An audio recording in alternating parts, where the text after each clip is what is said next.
তারপর অষ্টাদশীর কপালে আলতোভাবে একটা চুমু দিয়ে বিছানা থেকে উঠে পড়লো, চেয়ার টেনে বসলো বিছানার পাশে। তারপর হাতে তেল নিয়ে মালিশ করতে লাগলো মেঘের হাতে।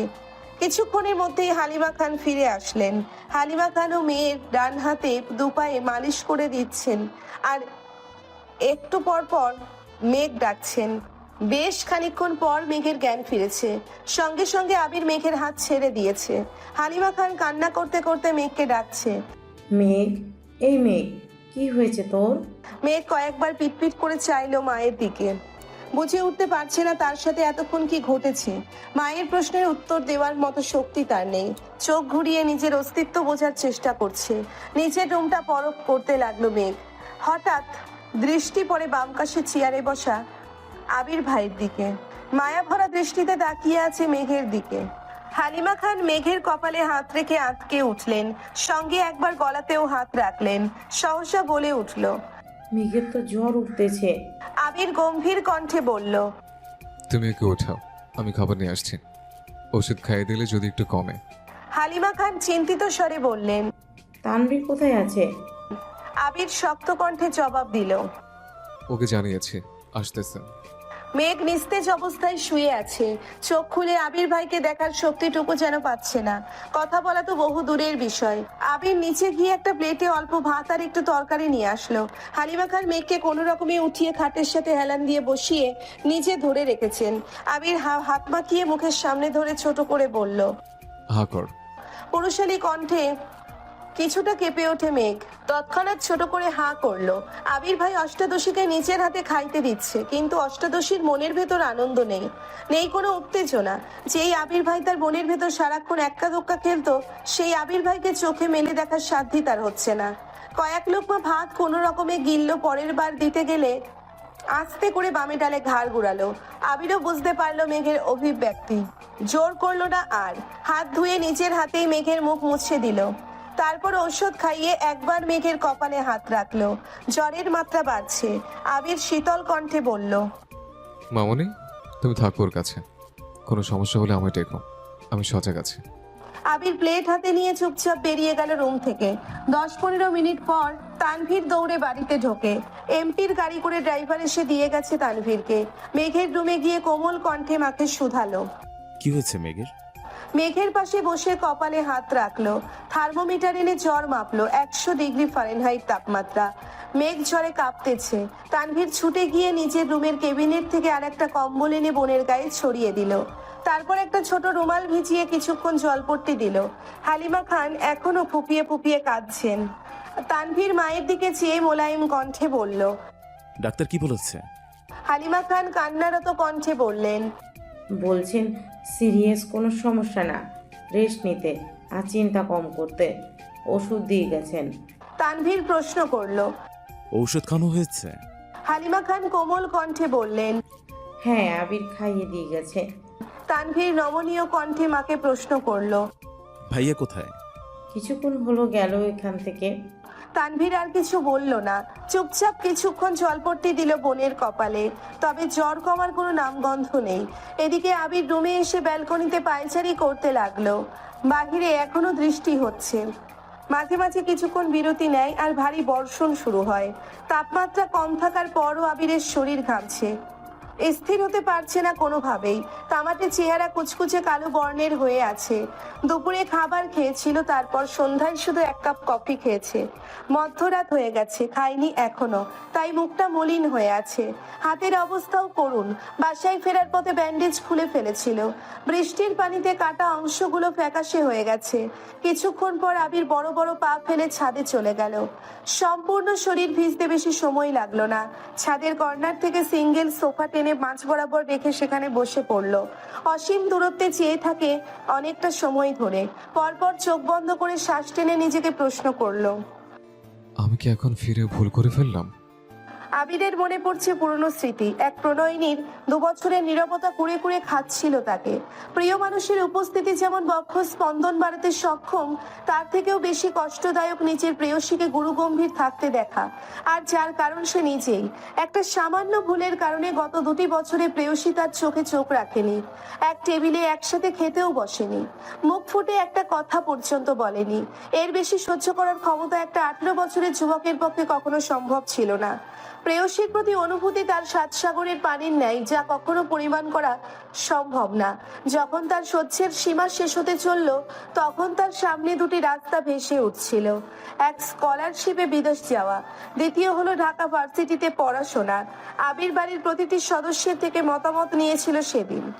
এমনকি তার হৃদয় হরিণীর কাছেও সেদিন আকুতি মিনতি করে জিজ্ঞেস করছিল সে কি চায়। ছোট্ট হৃদয় হরণীর অভিমানের মাত্রা এতটাই তীব্র ছিল যে সেই দিনও আবিরের চোখে চোখ রাখেনি, আবিরের কোনো কথার উত্তরও দেয়নি। 2 বছর যে ললনার অভিমান ভাঙাতে অক্ষম, সেই ললনার অভিমান কয়েক মাসে ভাঙানো সম্ভব ছিল না। তারপরও আবির শেষবার যাওয়ার আগে নিষ্পলক চেয়েছিল তার সেই ললনার দিকে। যদি একবার বলতো ভাইয়া তুমি যেও না, কিন্তু না, শেষ দিনও মুখ ফুটে কিছু বলেনি তার প্রেয়সী। আবির পাড়ি জমালো ভিন দেশে। এই পৃথিবীর বুকে যাকে সবচেয়ে বেশি ভালোবেসেছিল, সেই রাজকন্যাকে ফেলে চলে গিয়েছিল বহুদূর। আবিরের কাদম্বিনী নুপুর পরে চঞ্চল পায়ে সারাক্ষণ খানবাড়িতে ছুটোছুটি করত, অথচ আবির সামনে আসলেই তার পা থেমে যেত, মুখ লুকাতো মায়ের আঁচলের নিচে। আবির খুব চেষ্টা করেছিল ললনার অভিমান ভাঙানোর, কিন্তু সে প্রতিবারই ব্যর্থ হয়েছিল। পড়তে গেলে, ঘুমাতে গেলে সেই চঞ্চল পায়ের নুপুরের শব্দ আবিরের হৃদয় ভেঙে চূর্ণ বিচূর্ণ করত। যেই ছুটোছুটি, যেই চঞ্চলতা সে নিজের চোখে দেখতে পারে না, তার শব্দ কানে আসলে মাটি ভেঙে পড়তো মাথায়। তাই খুলিয়ে নিয়েছিল মেঘের পায়ের নুপুর। দেশ ছেড়ে যাওয়ার কিছুদিন পূর্বে তানভীরকে জড়িয়ে ধরে 2 বছরের জমাটবদ্ধ নীল পাহাড় ভেঙে অঝরে কেঁদেছিল আবির। বোধশক্তি হওয়ার পর সেটাই ছিল আবিরের প্রথম কান্না। লোকে বলে পুরুষ মানুষের কাঁদা নিষেধ, কান্না এলেও কাঁদা যাবে না, চাপিয়ে রাখতে হবে তা মনের গহীনে।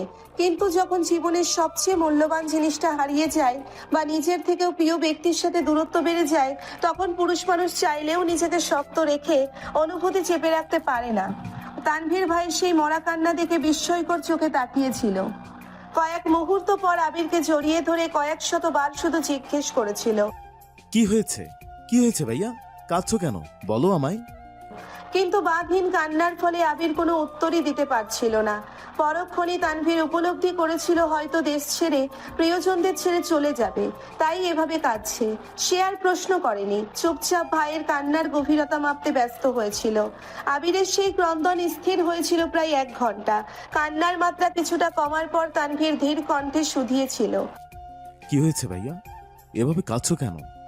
আবির কান্নারত কণ্ঠে শুধু বলেছিল, আমি ওকে ছেড়ে এতদূর কিভাবে থাকবো? গভীর রাত, শান্ত নিস্তব্ধ একটা পরিবেশে আবিরের এই কথাটা তানভীরের হৃদয়ে গিয়ে লেগেছিল। তানভীরের বয়স তখন সবে মাত্র 16তে পড়েছে। এত কিছু না বুঝলেও ভাইয়ের কথাটার মানে সে স্পষ্ট বুঝতে পেরেছিল। তানভীর ছোট করে প্রশ্ন করেছিল, কে সে? আবির তখনও অঝরে কেঁদেই চলেছে। গলা কাকারি দিয়ে ছোট করে বলেছিল, মেঘ। তানভীর বিমোহিত নয়নে তাকিয়েছিল বেশ খানিকক্ষণ। তারপর ভাইকে শান্ত করে ছাদের ফ্লোরে বসে আবিরের অব্যক্ত প্রেমানুভূতি শুনেছিল। তানভীরের কাঁধে ছিল গুরু দায়িত্ব, একদিকে মায়ের পেটের বোন, অন্যদিকে চাচাতো ভাইয়ের নির্মল কান্না। সবকিছু শুনে শেষমেশ তানভীর আবিরের চোখ মুছে মুচকি হেসে শান্ত কণ্ঠে বলেছিল, তুমি চিন্তা করো না ভাইয়া, আমি আছি তো তোমার মেয়েকে দেখে রাখার জন্য। তোমার ভালোবাসা তোমারই থাকবে।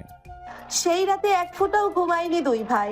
সারা রাত জেগে শুধু মেঘকে নিয়েই অধিবেশন করেছিল।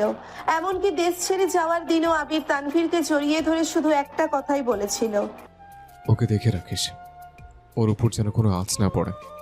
আবির দেশ ছাড়ার পর থেকে মেঘকে দেখে রাখার গুরু দায়িত্ব পড়েছে তানভীরের উপর। মেঘ কোথায় যায়, কার সাথে মেশে, খাওয়া, পড়াশোনা, স্কুল, কলেজ, টিউশন, পছন্দ অপছন্দ সবকিছু দেখে রাখা ছিল তানভীরের প্রথম কাজ। শত ব্যস্ততার মাঝেও আবির দিনে কমপক্ষে 3 বার করে তানভীরকে কল দিয়ে শুধু মেঘের খোঁজ নিত। 7 বছরে এমন একটা দিন কাটেনি যে আবির মেঘের খোঁজ নেয়নি।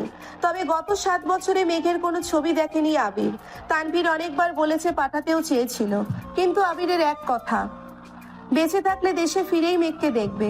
আবির দেশে ফেরার দিন এয়ারপোর্টে আসার পর তানভীর আবিরকে জড়িয়ে ধরে কানে কানে বলেছিল, আজ থেকে আমি রিল্যাক্স করব, তোমার বউ তুমি সামলাবে। আবির মুচকি হেসে বলেছিল। বউকে সামলাতেই তো 6 মাস আগে ফিরতে হলো। আবির চেয়েছিল আরো 6 মাস পর নিজেকে গুছিয়ে একেবারে আসতে, কিন্তু হঠাৎই অনাকাঙ্ক্ষিত ঘটনা ঘটলো, যার ফলশ্রুতিতে 6 মাস ওয়েট করা আবিরের পক্ষে সম্ভব ছিল না। যেই ছেলের জন্য ছোট্ট কাদম্বিনীর গায়ে হাত তুলেছিল আবির, যার জন্য তাকে 9 বছর যাবৎ প্রেয়সী থেকে দূরে থাকতে হয়েছে, সেই জয় নামক ছেলে পুনরায় আবির্ভূত হয়েছিল মেঘের জীবনে। এইচএসসির পর মেঘকে যে কোচিংয়ে ভর্তি করানো হয়েছে, সেই কোচিংয়ে জয়ও ভর্তি হয়েছিল। তা তানভীর ও আবিরের অজানা ছিল। জয় মেঘকে দেখার পর থেকে খুব চেষ্টা করছিল কথা বলার জন্য, কিন্তু কোনোভাবেই সুযোগ হইতেছিল না। কোচিং থেকে আবিরকে তা জানানোর পর ছেলের ব্যাচ টাইম চেঞ্জ করে দিতে বলেছিল আবির। তারপর তানভীর কয়েকদিন মেঘকে কোচিংয়ে দিয়ে আসছে এবং নিয়ে আসছে, কিন্তু তাতেও কোনো লাভ হয়নি। ওই ছেলে মেঘের ব্যাচ টাইমের আগে পরে কোচিং এর সামনে দাঁড়িয়ে থাকতো। আবির তানভীরকে ওই ছেলের সম্পর্কে খোঁজ নিতে বলে।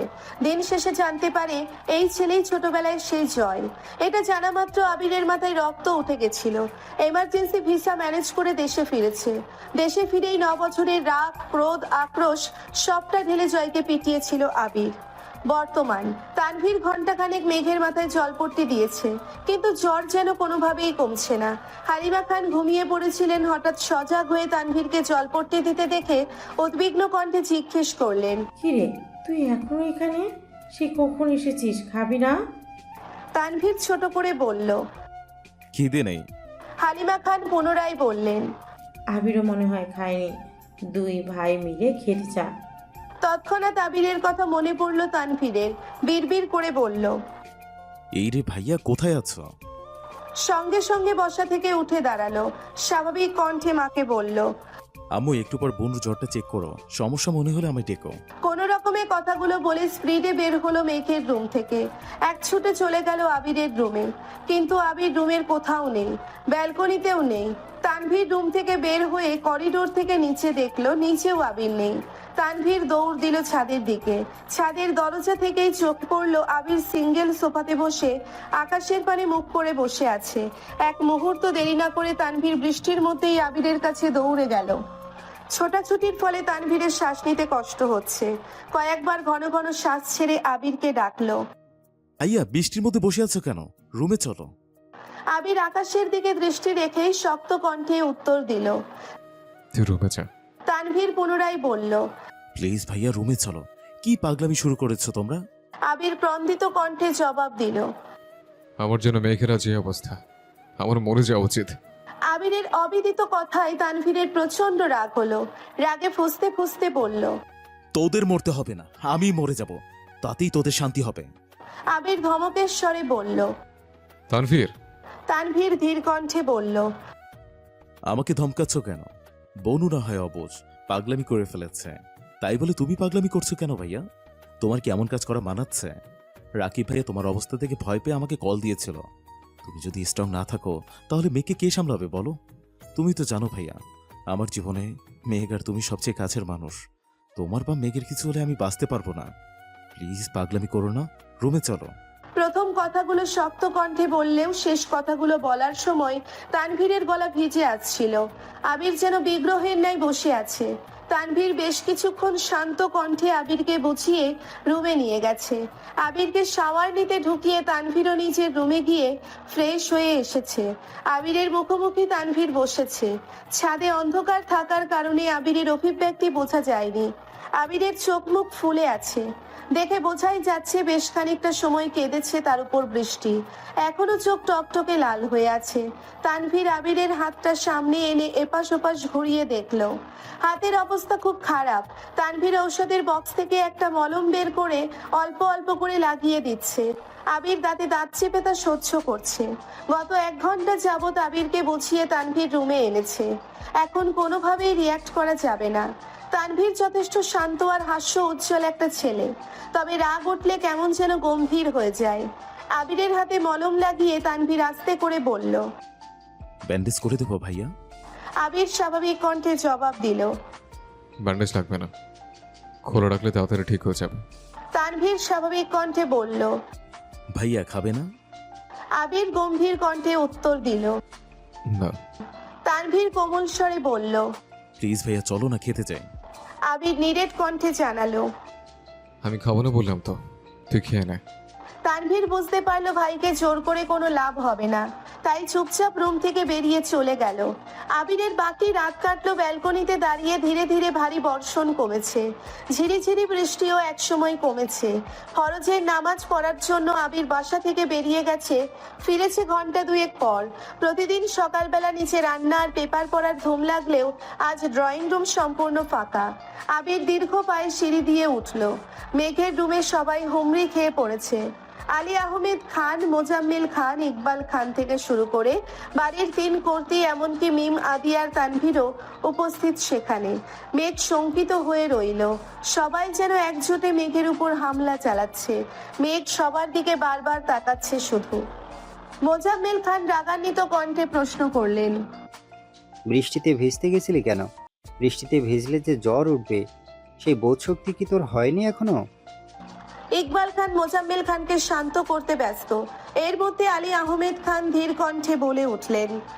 এখন 1 মিনিট নষ্ট করা একটা দিন নষ্ট করার সময়। ইচ্ছাকৃত জ্বর বাঁধানো কি ঠিক হয়েছে তোমার? কথাটা শান্ত স্বরে বললেও এই কথার অভিপ্রায় অষ্টাদশীর বোধগম্য হলো। মালিহা খান, আকলিমা খানও যেন একজোটে বিলাপ শুরু করেছে। যে যার মতো প্রশ্ন করছে, কোথা থেকে ভিজে আসছিস, কখন গেছিলি, ভিজলি কেন, আরো কত কত প্রশ্ন। মেঘ নির্বাক চোখে শুধু তাকিয়ে আছে। সে কি করে বলবে আবির ভাই অন্য কোনো মেয়ের প্রতি কনসার্ন?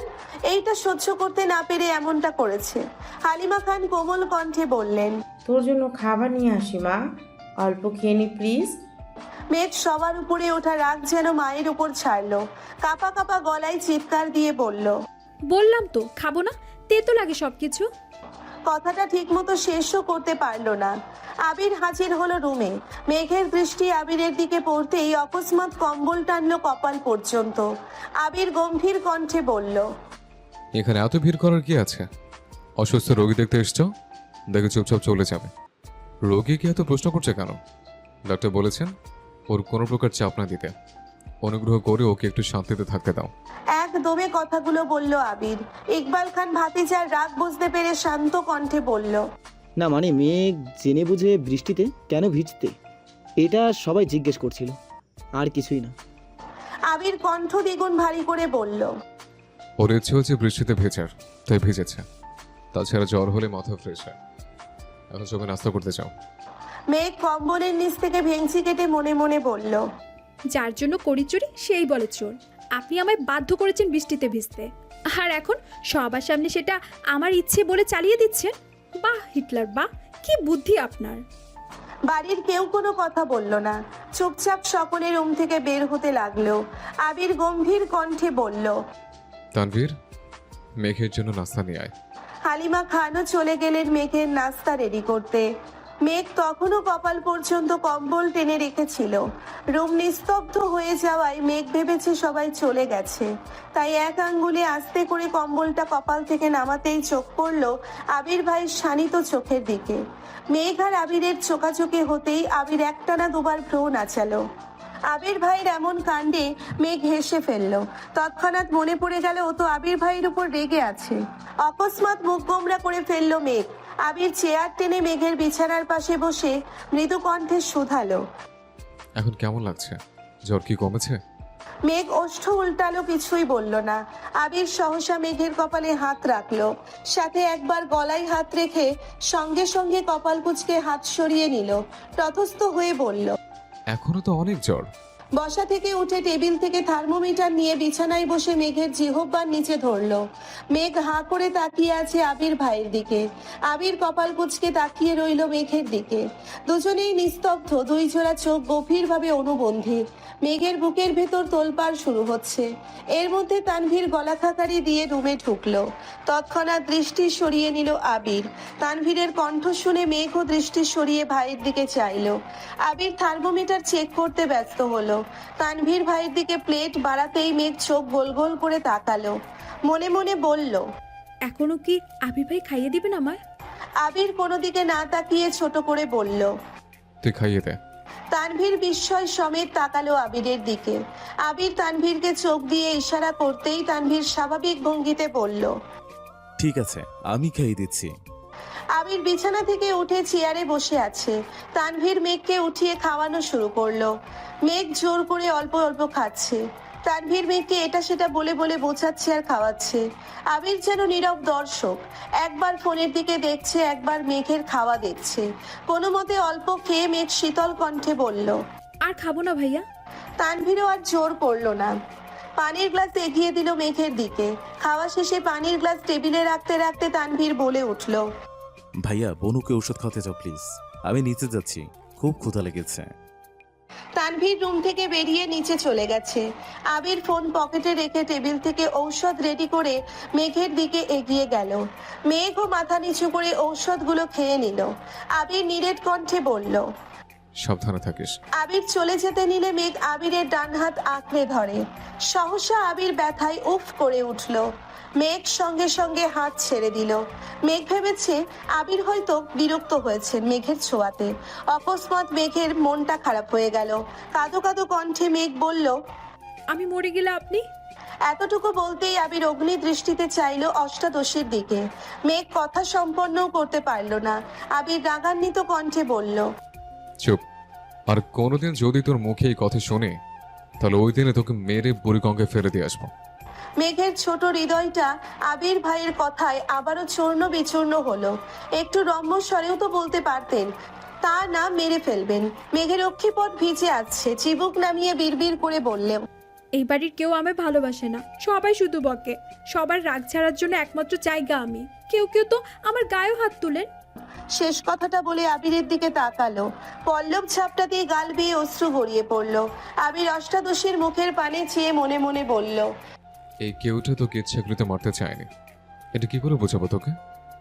এই কেউটা যে নিজের থেকে বেশি তোকে ভালোবাসে, তোকে মারার সাধ্য তার আছে।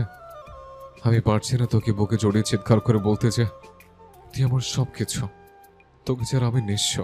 আবির বিছানার পাশে বসে গলা খাকারি দিয়ে তপ্ত স্বরে বলল, তুই হয়তো জানিস না, কারো জীবনের অপ্রকাশিত উপন্যাস তুই, কারো সুখনিদ্রার একমাত্র কারণ তুই। তোর চোখের চাহনি কারণ অব্য স্বপ্নের সূচনা। তোর এই অনাদি ও কর্মকাণ্ডে খুব শীঘ্রই কারো মস্তিষ্কে রক্তক্ষরণ ঘটার কারণ হবে। সময় থাকতে সাবধান হয়ে যা মেঘ। মেঘ বিস্ময়কর দৃষ্টিতে চেয়ে রইল। জ্বরের ঘোরে কথাগুলোর মানে বুঝলো কিনা কে জানে। মেঘ কণ্ঠ খাদে নামিয়ে বলল, কার? আবির দীর্ঘশ্বাস ফেলে প্রখর স্বরে বলল, তোর বাবা মায়ের। নিজের মনের ভাব চাচ্ছু আর মামনির উপর চাপিয়ে দিতে বাধ্য হলো আবির। মেঘ অক্ষি পল্লব ঝাপটে বৃহৎ নয়নে চেয়ে আছে আবিরের দিকে। আবির ঠান্ডা কণ্ঠে বলল, আর কার ভালোবাসা প্রয়োজন তোর? আমার আব্বু যেখানে আমার সাথে প্রয়োজনের বাইরে কোনো কথা বলে না, সেখানে তোর ইচ্ছা অনিচ্ছা নিয়ে ভাবে। আম্মুর ভালোবাসা আশা করি আমার তোকে বোঝাতে হবে না। কাকামণি কাকিয়ে তো ওদের সন্তানের থেকেও তোকে বেশি আদর করে। চাচ্চু আর মামনির কথা কি বলবো তোকে? চাচ্চুর আর মামনির খুব শখ ছিল একটা মেয়ে বাবুর। তোর জন্মের পর দুজন খুশিতে এত কান্না করছে যে এলাকার মানুষ ভেবেছিল এই বাড়িতে কেউ মারা গেছে। তানভীর ছেলে হয়ে এতটা গুরুত্ব পায়নি যতটা গুরুত্ব তুই চাচ্চু আর মামনের থেকে পাস। তানভীরের জীবনে বাবা মায়ের পরেই তোর অবস্থান। মেয়ে আদিতেও তোরই ভক্ত। খানবাড়িতে তোর যতটুকু অগ্রাধিকার তা আমাদের কারণে। আর কার ভালোবাসা চাস? একসাথে কথাগুলো বলে আবির থামলো, তারপর দীর্ঘশ্বাস ছেড়ে বলল, উল্টা পাল্টা কথা ভেবে নিজেকে কষ্ট দেওয়া বোকামে ছাড়া কিছুই না। মেঘ ডাগর ডাগর চোখে তাকিয়ে চিন্তিত কণ্ঠে শুধালো, আপনার কথা বললেন না কেন? মেঘের প্রশ্ন শুনে আবির ঢোক গিলে কপাল কুঁচকালো, তারপর শক্ত কণ্ঠে বলল, তোর এখন রেস্ট নেওয়া প্রয়োজন। আবির চেয়ার থেকে উঠতে নিলে মেঘ আবিরের ডান হাতের 2 আঙ্গুল আঁকড়ে ধরে। সঙ্গে সঙ্গে আবির দাঁতে দাঁত চেপে চোখ বন্ধ করে ফেলে। মেঘ সহসা আবিরের হাতের দিকে চাইল। আবিরের হাতের কাটা অংশে চাপ পড়ায় রক্ত বের হচ্ছে। সঙ্গে সঙ্গে হাত ছেড়ে দেয় মেঘ। মেঘ আর্তনাদ করে বলল, আবির ভাই, আপনার হাত এতটা কেটেছে কিভাবে? আবির তপ্ত স্বরে শুধু বলল, এমনি। আর কিছু না বলে রুম থেকে বেরিয়ে গেল। মেঘ নির্বাক চোখে তাকিয়ে আবির ভাইয়ের প্রস্থান দেখলো। মেঘের মনে পড়লো মেইন গেটের পাশের দেওয়ালে ঘুষি দেওয়ার কথা। ধরে নিল এর ফলেই আবির ভাইয়ের হাত কেটেছে। অষ্টাদশী জানতেও পারল না তাকে থাপ্পড় দেওয়ার অপরাধে আবির কত শত ঘুষিতে নিজেকে আহত করেছে। গতকালের ঘটনাগুলো পরপর মনে হতেই মেঘের নিজের উপর বড্ড রাগ হলো। আবির ভাইয়ের অনুমতি জানতে চাওয়ার কি দরকার ছিল? রাগে নিজের গালে থাপ্পড় দিতে ইচ্ছে হলো মেঘের। আবির ভাই জান্নাত আপুকে পছন্দ করলে মেঘের ব্যাপারে কোনো অনুভূতি থাকবে না, এটাই তো স্বাভাবিক। আবিরের সাথে এই জীবনে কখনো মেঘের সুসম্পর্ক ছিল বলে মনে পড়ছে না মেঘের। এই হিটলার স্বভাবের ব্যক্তির জন্য আজও সে জ্বরে ভুগছে, এটা ভাবতেই মাথায় রক্ত উঠছে। আবির মেঘের রুম থেকে বেরিয়ে নিজের রুমে গেল, একটা তালা দিয়ে ছাদের গেটে তালা ঝুলিয়ে দিল। তারপর নাস্তার টেবিলে চলে গেল। ততক্ষণে নাস্তার টেবিল ফাঁকা হয়ে গেছে। 3 কর্তি রান্নাঘরে কাজ করছে আর এটা সেটা নিয়ে কথা বলছে। আবির রান্নাঘরের সামনে গিয়ে রাশভারী কণ্ঠে বলল, ছাদের গেটে তালা দিয়েছে, তোমাদের কারো ছাদে যাওয়ার প্রয়োজন হলে আমার রুম থেকে চাবি নিয়ে যাও। আকলিমা খান চিন্তিত কণ্ঠে শুধালেন, মেঘ কি রাতে ছাদে গিয়ে ভিজেছিস? আবির উপর নিচ মাথা নাড়ল শুধু। মালিহা খান হালিমা খানের দিকে তাকিয়ে বললেন, যে মেয়ে ভূতে ভয় পায়, সন্ধ্যার পর বৃষ্টি হলে কানে আঙ্গুল দিয়ে বসে থাকে, সে মেয়ে এত রাতে ছাদে গেল কিভাবে? হালিমা খান নির্বাক চোখে তাকিয়ে রইল মালিহা খানের দিকে। এই প্রশ্নের উত্তর ওনার কাছেও নেই। আবির কণ্ঠ দ্বিগুণ ভারী করে বলল, তোমাদের এসব নিয়ে গবেষণা করতে হবে না, যা হওয়ার হয়েছে। মেঘকে এই বিষয় নিয়ে আর কোনো প্রশ্ন করবে না। ছাদে না যেতে পারলে এমন কাণ্ড আর ঘটতে পারবে না। এই টপিক এখানেই শেষ। আবির চুপচাপ নাস্তা করে নিজের রুমে চলে গেছে। তানভীরের সারাদিন কাটলো চায়ের পর চা খেতে খেতে। আবিরের জন্য ঘন্টাখানেক তানভীরকেও বৃষ্টিতে ভিজতে হয়েছিল, যার ফলস্বরূপ গলা ব্যথা সর্দির উপক্রম হয়েছে। বিকেলে আবার এমপির সম্মেলনে যেতে হবে, তাই চা কফি খেয়ে গলা ঠিক রাখছে। দুপুরে খাবার খেয়ে বেরিয়ে পড়েছে সম্মেলনের উদ্দেশ্যে। আবির সারাদিনেও রুম থেকে বের হলো না। 3টের দিকে মালিহা খান আদিকে পাঠিয়েছিল ডাকার জন্য, কিন্তু আবির ঘুমাচ্ছে দেখে আদি দরজা থেকেই চুপচাপ চলে আসছে। আরো কিছুক্ষণ পর বাধ্য হয়ে মালিহা খান নিজেই সিঁড়ি দিয়ে উঠে গেলেন ছেলের রুমে। দরজা থেকে একবার আবিরকে ডাকলো, কিন্তু কোনো সাড়া নেই। মালিহা ছেলের কাছে গিয়ে বাহুতে হাত দিতেই আটকে উঠলেন। জ্বরে আবিরের গা পুড়ে যাচ্ছে, ডান হাত ফুলে গেছে কনুই পর্যন্ত। মালিহা খান এই যে ছেলেকে ডাকছে, আবির জ্বরের ঘোরে কিছুই বলতে পারছে না। মালিহা খান রুম থেকে বেরিয়ে হাঁক ডাক শুরু করলেন। ইকবাল খান সোফায় বসে টিভি দেখছিলেন। ভাবির ডাক শুনে দৌড়ে গেলেন। মেঘ ঘুমাচ্ছিল। হালিমা খান মেঘের মাথায় জলপট্টি দিচ্ছিলেন। বড় চায়ের আর্তনাদে মেঘের রুম থেকে বেরিয়ে ছুটে গেলেন আবিরের রুমে। আবিরের মুখমণ্ডল অন্ধকার হয়ে আছে। হাতের ব্যথার সাথে দীর্ঘ সময় বৃষ্টিতে ভেজার ফলে এই দশা হয়েছে। ইকবাল খান সঙ্গে সঙ্গে ডাক্তারকে কল দিয়েছেন। ঘণ্টাখানেক পর পরিস্থিতি শান্ত হলো। আবিরকে ব্যথার ঔষধ খাওয়ানো হয়েছে। মালিহা খান ছেলের মাথায় জলপট্টি দিতে ব্যস্ত হলো। হালিমা খান বেরিয়ে মেঘের রুমে গেলেন। ততক্ষণে মেঘের ঘুম ভেঙে গেছে। হালিমা খানের থমথমে চেহারা দেখে মেঘ শঙ্কিত হলো। উদ্বিগ্ন কণ্ঠে শুধালো, কি হয়েছে আম্মু? হালিমা খান মেয়ের কাছে বসতে বসতে বললেন, তোরা 3 ভাই বোন মিলে কি শুরু করেছিস বলতো? মেঘ স্বাভাবিক কণ্ঠে বলল। কেন, কি হয়েছে? হালিমা খান তপ্ত স্বরে বললেন, এদিকে তোর অবস্থা খারাপ, ওদিকে তানভীরের লাগছে সর্দি। সকাল থেকে চা কফি খেতে খেতে কিছুক্ষণ আগে বের হলো, এখন আবার আবিরের। মেঘ আটকে উঠে প্রশ্ন করলো, কি হয়েছে আবির ভাইয়ের? হালিমা খান কোমল কণ্ঠে বলা শুরু করলেন, রাত থেকেই তো ছেলেটা দৌড়ের উপর, বৃষ্টিতে ভিজে অফিস থেকে আসছে, তারপর তোকে ছাদ থেকে রুমে এনে রেখে ডাক্তার আনতে গেছে, আবার ডাক্তারকে দিয়ে ওষুধ নিয়ে আসছে, কীভাবে যেন হাত কাটছে, সেই হাত ফুলে ব্যথায় এখন জ্বর উঠে গেছে, জ্বরে চোখ খুলতে পারছে না ছেলেটা। মেঘ মায়ের দিকে ড্যাব ড্যাব করে তাকিয়ে আছে আর মনে মনে ভাবছে, আবির ভাই আমার জন্য এত কিছু করেছে। তৎক্ষণাৎ মেঘের অভিব্যক্তি বদলে গেল। চোয়াল শক্ত হয়ে এলো। দীর্ঘশ্বাস ছেড়ে কপাল কুঁচকালো। আচ্ছা, আমি ওনাকে নিয়ে ভাবছি কেন? ওনাকে নিয়ে ভাবার তো মানুষ আছে। তাছাড়া উনি আমায় মেরেছেন, তার শাস্তি আল্লাহ ওনাকে দিয়েছেন, আমার তো এতে খুশি হওয়ার কথা।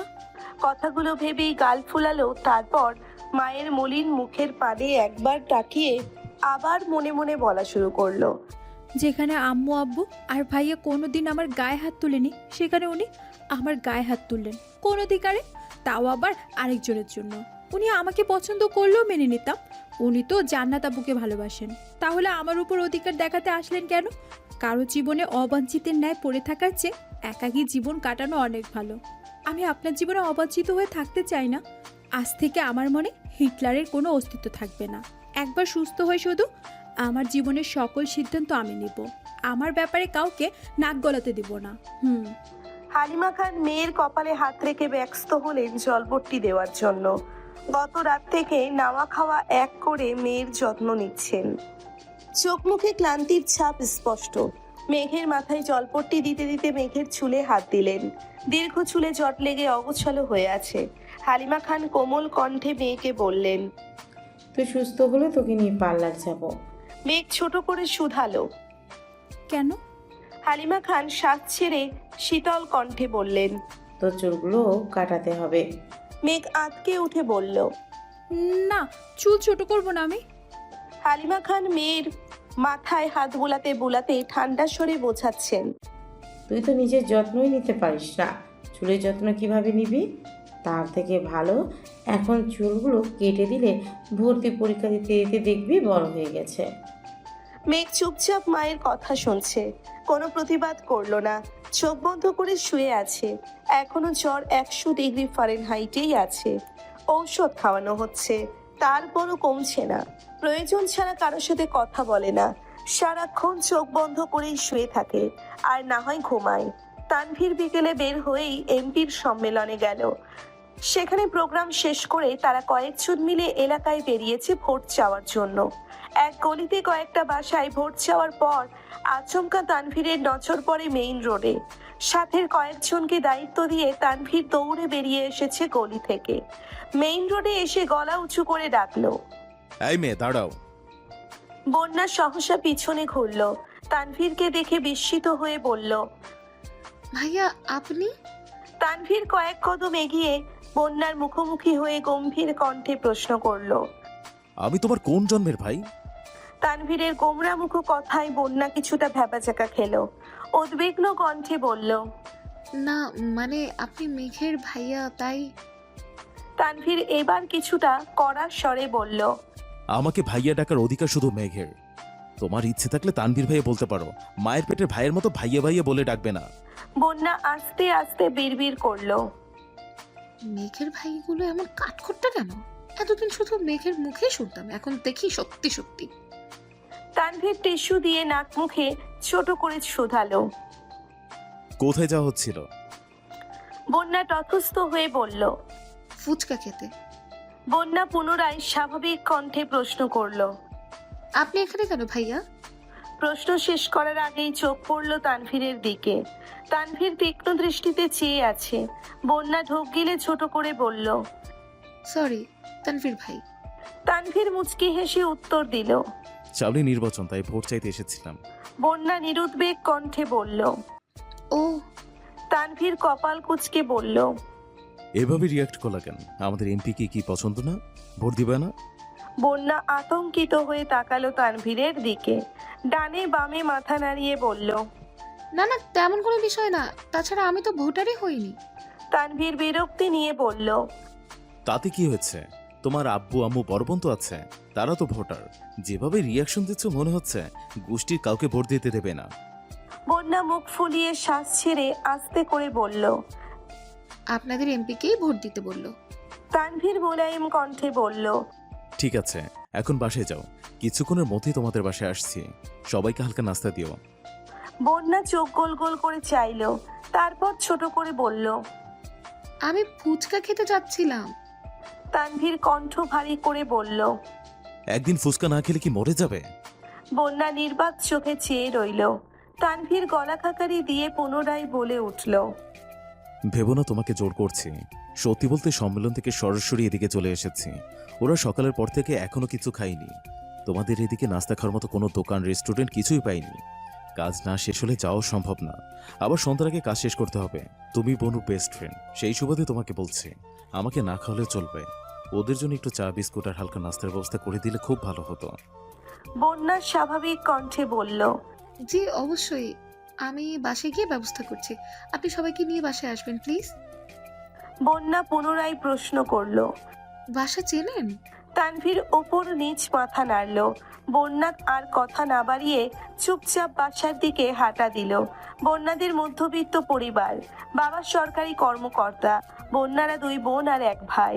বন্যার বড় বোনের স্নাতক শেষ, এখন চাকরির জন্য পড়াশোনা করছে আর বিভিন্ন চাকরির পরীক্ষা দিচ্ছে। বন্যা ছোট মেয়ে, তাছাড়া বন্যার একটা ছোট ভাইও আছে, এখন ক্লাস 8-এ পড়ে, নাম হৃদ। বন্যা বাসায় গিয়ে আম্মুকে আর বোনকে বলে রান্নার ব্যবস্থা করছে। কিছুক্ষণ সময়ের মধ্যেই নুডলস, পকোড়া, ফিরনি সাথে চা বিস্কুট রেডি করে ফেলেছে। কিছুক্ষণ পর হাজির হলো সকলে। এলাকার সব বাড়িতে বলে শেষের দিকেই দিয়েছে বন্যাদের বাসায়।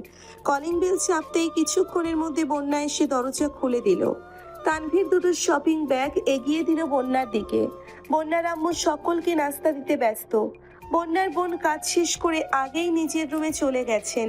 একটা শপিং ব্যাগ খুলতেই চোখে পড়ল এক পার্সেল করা ফুচকা। বন্যা আশ্চর্য নয়নে তাকিয়ে আছে আর বিড়বিড় করে বলছে, ভাই আমার জন্য ফুচকা এনেছেন? উনি কবে থেকে এত ভালো মানুষ হলেন?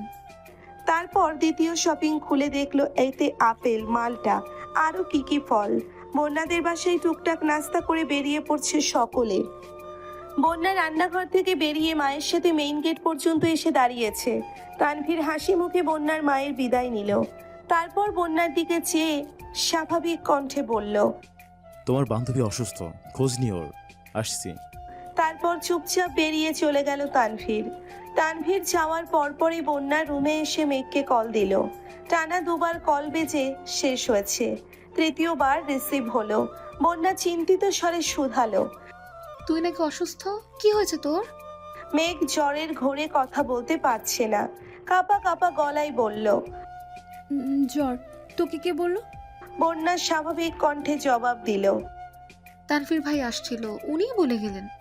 মেঘ কপাল কুঁচকে গলায় একটু জোর দিয়ে বলল।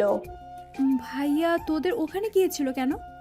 বন্যা বলল, আমাদের এলাকাতে ভোট চাইতে এসেছিলেন, আরো কয়েকজন ছিল। আমাদের বাসায় হালকা নাস্তা করে গেছেন আর তোর কথা বলে গেছেন। মেঘ ঠান্ডা কণ্ঠে বলল। ও আচ্ছা। বন্যা পুনরায় শুধালো, জ্বর কি বেশি? আর জ্বর কিভাবে বাঁধালি? মেঘ ভরাট শীতল কণ্ঠে উত্তর দিল। অনেক জ্বর, এমনি উঠেছে।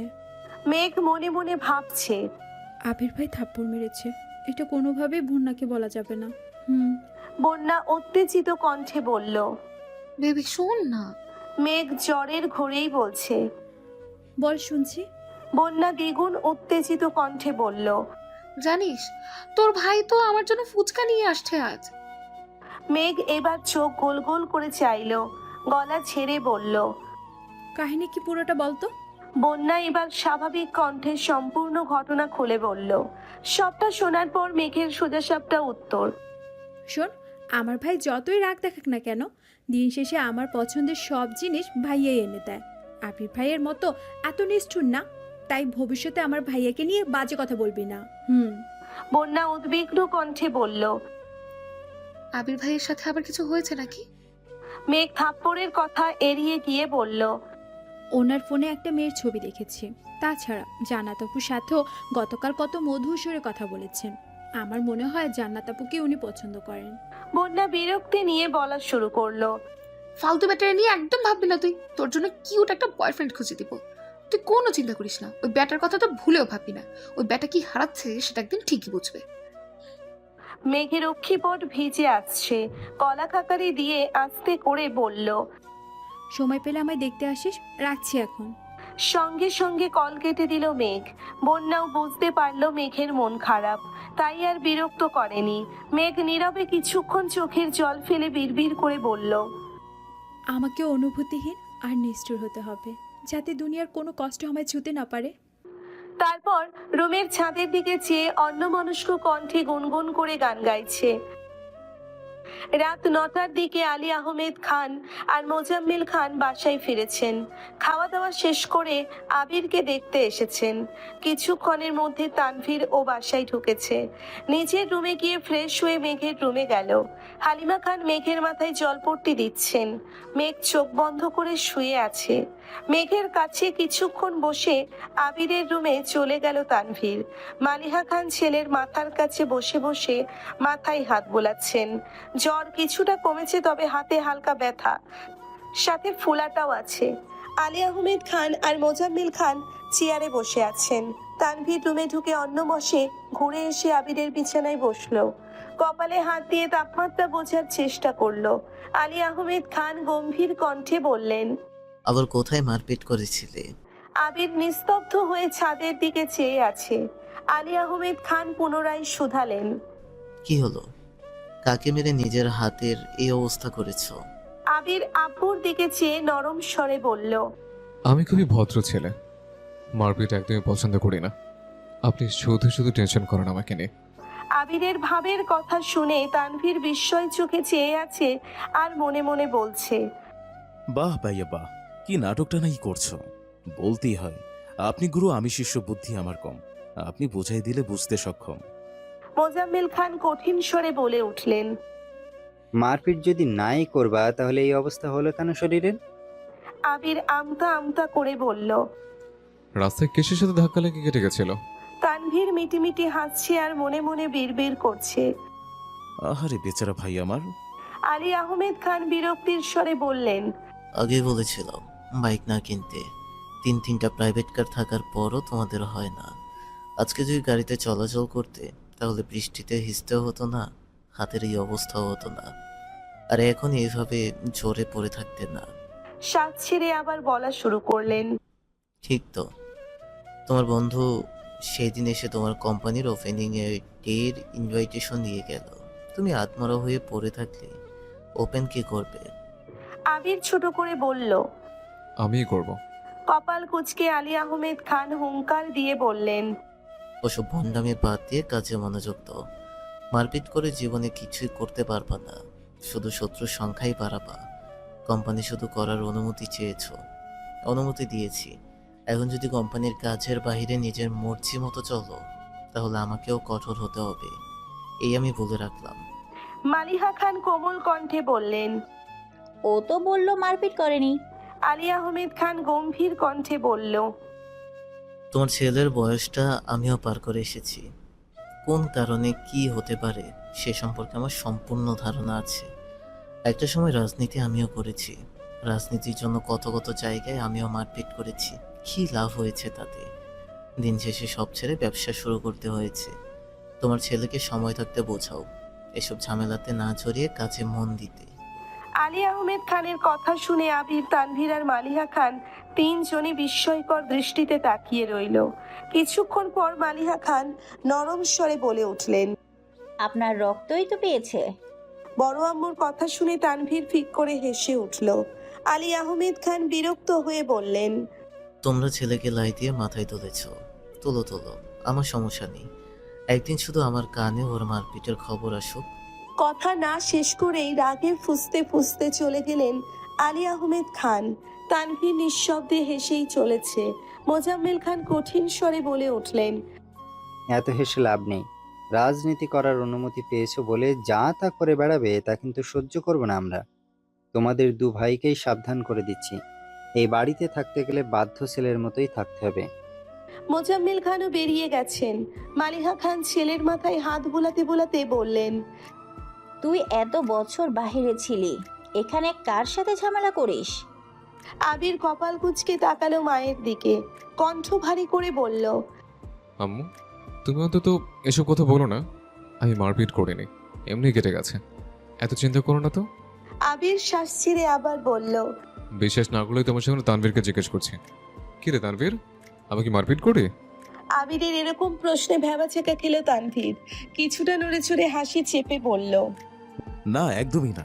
ভাইয়ার মতো নিষ্পাপ একটা শিশু কি মারপিট করতে পারে? বড় আম্মু, তুমি শুধু শুধু চিন্তা করছো।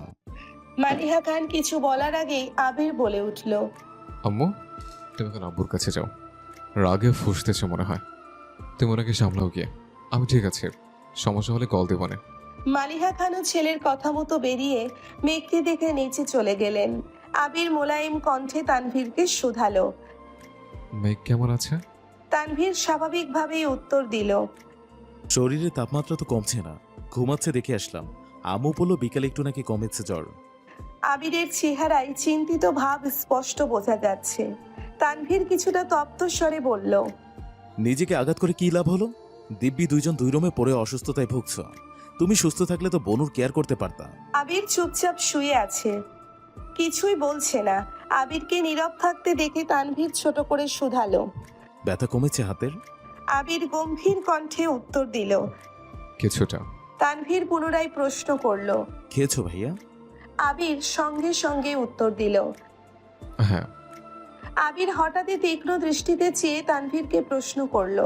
কোথায় যাবি বলছিলে? গেছিলে? কি খাওয়ালো? তানভীর হাসি মুখে উত্তর দিল। নাস্তা খাওয়াইছে। আবির স্বাভাবিক কণ্ঠে বলল। গো আহেড। তানভীর শান্ত স্বরে বলল। রেস্ট নিবা? লাইট অফ করে দেব? আবির উপর নিচ মাথা নাড়ল শুধু। তানভীর লাইট অফ করে বেরিয়ে গেছে। ঘণ্টাখানেক পর আবির কোনো রকমে উঠে নিজের রুম থেকে বেরিয়ে ধীর গতিতে মেঘের রুমে এসেছে। হালিমা খান কোনো কারণে নিচে গেছেন। বারান্দার লাইটের আলোতে পরিষ্কার দেখা যাচ্ছে মেঘ গভীর ঘুমে মগ্ন। 24 ঘন্টার জ্বরেই অষ্টাদশী মুখমণ্ডল মলিন হয়ে গেছে। মেঘের ঘুম বরাবরই খুব গভীর। বাড়িতে বড়সড় দুর্ঘটনা হলেও ঘুমে থাকলে মেঘ কিছুই বুঝতে পারে না। এখন তো জ্বর, তার উপর ঔষধের প্রভাবে সারাদিন রাত শুধু ঘুমায়। আবির বিছানার পাশে মেঘের কাছাকাছি এসে বসেছে। বাম হাত এগিয়ে দিলে অষ্টাদশী কপাল বরাবর। জ্বরের তীব্রতা বুঝতে পেরে দীর্ঘশ্বাস ফেলল। অষ্টাদশীর চুলে হাত বুলাতে বুলাতে বিড়বিড় করে বলল। আল্লাহ, ওর সব ব্যাধি আমায় দাও। তবু ওকে তুমি সুস্থ করে তোলো প্লিজ। ওরে অসুস্থতা সহ্য করার ক্ষমতা আমার নেই। কিছুটা সময় নিস্তব্ধ হয়ে চেয়ে রইল অষ্টাদশীর ক্লান্ত বদনে। মনে মনে কত শত ভাবনারা যেন বাঁধ ভেঙে ছোটাছুটি করছে। মাথায় হাত বুলাতে বুলাতে শীতল কণ্ঠে বলা শুরু করলো। আই সরি মেঘ, আর কোনোদিন তোর গায়ে হাত তুলবো না প্লিজ। এবারের মতো মাফ করে দিস আমায়। গত 9 বছরের মতো এবার অন্তত দূরে সরিয়ে দিস না। রাগ কর আর যাই কর, কিন্তু কথা বলিস প্লিজ। তুই কথা না বললে এবার হয়তো দেশ নয়, দুনিয়া ছেড়ে চলে যাব। কথাগুলো একবারে বলে দীর্ঘশ্বাস ছেড়ে ধীর পায়ে রুম থেকে বেরিয়ে নিজের রুমে চলে গেল আবির। রুমে গিয়েই ফোন হাতে নিয়ে ডাক্তারের নাম্বারে কল করলো। ডাক্তারের সাথে কথা শেষ করে একটা ছোট পৃষ্ঠাতে 2টা ঔষধের নাম লিখতে লিখতে তানভীরকে কল করলো। তানভীর 1 মিনিটের মধ্যে রুমে হাজির হলো। আবির ওয়ালেট থেকে 1000 টাকা নোট বের করলো। ঔষধের নাম লেখা পৃষ্ঠা আর টাকাটা তানভীরের দিকে এগিয়ে দিয়ে বলল। কষ্ট করে এই 2টো ওষুধ নিয়ে আসবে প্লিজ, আর বাকি টাকা দিয়ে ওর জন্য খাবার নিয়ে আসিস। তানভীর পৃষ্ঠা হাতে নিয়ে ঠান্ডা স্বরে বলল। টাকা লাগবে না, আমার কাছে আছে। আবির শক্ত কণ্ঠে বলল। নিতে বললাম নে, আর ওষুধ এনে একটা ওরে এখন খাওয়াইয়া দিস। তানভীর ঠিক আছে বলে টাকা নিয়ে বেরিয়ে পড়েছে। আবির বিছানার সাথে হেলান দিয়ে বসে ফোনের ওয়ালপেপারে দেওয়া মেঘের ছবিটা মনোযোগ দিয়ে দেখছে। আবির দেশে ফেরার পর শুক্রবারে যখন সব আত্মীয়রা আবিরকে দেখতে আসছিল, সেই সময়ে সোফায় আবির আর মেঘ মুখোমুখি বসেছিল, তখনই আবির মেঘের ছবি তুলেছে। সেই ছবিটাই এডিট করে ওয়ালপেপার দিয়ে রেখেছে। ছবিটা দেখতে দেখতে হঠাৎই ঠোঁটের কোণে এক চিলতে হাসি ফুটে উঠল আবিরের। তারপর গুনগুন করে গান গাইতে শুরু করলো। তুই তো আমার সবরে পাগল, তুই তো আমার সব, তুই তো আমার বেঁচে থাকার বড় অনুভব, তুই তো আমার সবরে পাগল, তুই তো আমার সব, তুই তো আমার বেঁচে থাকার বড় অনুভব। কেটে গেল 2 দিন। আবির কিছুটা সুস্থ হয়েছে। হাতের ব্যথা একেবারে সারেনি, ঔষধ চলছে। এর মধ্যে রাকিব, রাসেল সহ বাকি বন্ধুরাও দেখতে এসেছিল আবিরকে। এই 2 দিনে মেঘের জ্বর কমেছে ঠিকই, তবে শরীর অতিরিক্ত দুর্বল। হালিমা খান ঘন্টায় ঘন্টায় মেয়ের জন্য এটা সেটা রান্না করে নিয়ে আসে আর মেয়েকে জোর করে খাওয়ান। আবির রাতে দিনে বেশ কয়েকবার করে মেঘকে এসে দেখে যায়। মেঘ সজাগ থাকলেও আবিরকে দেখলেই চোখ বন্ধ করে শুয়ে থাকে। আবির দু একটা কথা বললেও মেঘ যেন নিস্তব্ধ হয়ে থাকে, সর্বোচ্চ মাথা নাড়ে শুধু। রবিবার রাতে আবির বিছানায় বসে বাম হাতে ল্যাপটপে কাজ করছিল। আগামীকাল 1 তারিখ, আবিরের অফিসের ওপেনিং ডে। ইকবাল খান দরজায় এসে হালকা কাশি দিয়ে বললেন, ভেতরে আসবো? আবির ল্যাপটপ থেকে চোখ সরিয়ে কাকামণির দিকে চেয়ে বলল, কাকামণি, ভেতরে আসো। ইকবাল খান চেয়ারে বসতে বসতে শুধালেন, শরীরের কি অবস্থা এখন? কাল কি অফিস করতে পারবি? আবির ঠান্ডা কণ্ঠে জবাব দিল, পারবো। তাছাড়া রাকি ব্রাসেল তো আছে, সমস্যা হবে না আশা করি। ইকবাল খান একটু শক্ত কণ্ঠে বললেন, কালকে কিন্তু বাইক নিয়ে বের হবি না, আমি তোকে নিয়ে যাব। আবির মাথা নিচু করে বলল, আমি যেতে পারবো বাইকে। ইকবাল খান এবার কিছুটা রেগেই বললেন, তোকে তো তোর বাবা চাচার সাথে যেতে বলছি না, তুই আমার সাথে যাবি। আমি তো নিজেই টাকা দিয়ে গাড়ি কিনেছি, এখানে ওদের অধিকার নেই।